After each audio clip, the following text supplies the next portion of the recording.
As defined by National Geographic, geoliteracy is the ability to use geographic understanding and geographic reasoning to make decisions. History. The term geoliteracy arose from the National Geographic Society's fight against geographic illiteracy. The organization released various media to help explain the concept to the general public. In an editorial, Daniel C. Edelson, Vice President for Education at National Geographic, said, "The National Geographic Society's concern for geoliteracy comes from our mission. We see geoliteracy as providing the tools that will enable communities to protect natural and cultural resources, reduce violent conflict, and improve the quality of life worldwide." However, having a geoliterate populace is also critical for maintaining economic competitiveness, quality of life, and national security in our modern, interconnected world,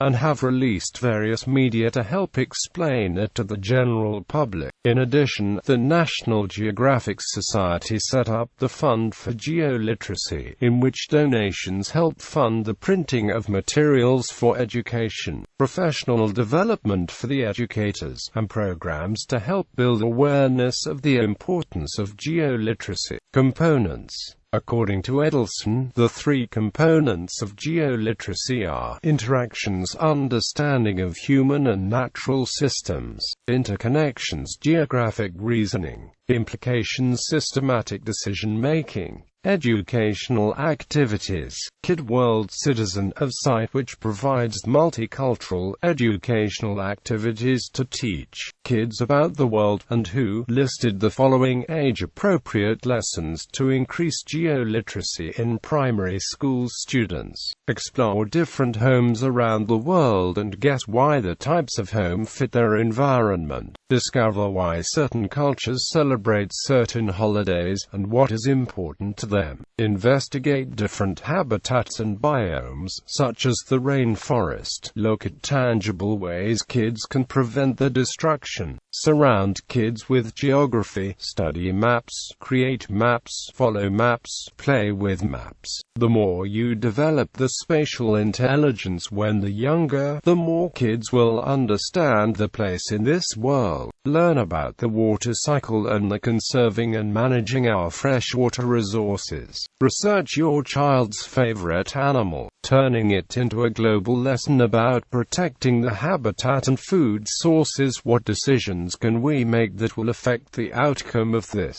animal?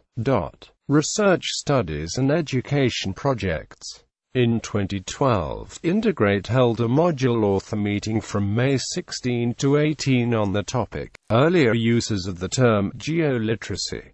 Indiana 2002. Robert East, Nolan of the Education Resources Information Center published a research report, journal article entitled Geoliteracy: How Well Adults Understand the World in Which They Live, which included a test of physical and geopolitical geography, completed by 321 adults. The years of formal education and age were correlated with geographic literacy, and informal learning, such as travel, reading, media, was used as the primary source of geographic knowledge for those with higher educational attainment. A notable finding was that women, regardless of education level, scored significantly lower than men. In 2001, the Arizona Geographic Alliance launched a project called the Geo Literacy Project that integrated geography education into reading and writing instruction. In this case, the term geoliteracy referred to the integration of geography and traditional language arts literacy. In 1997, Linda Ferguson and Eva Lamar established an educational project they called the Geo Literacy Project.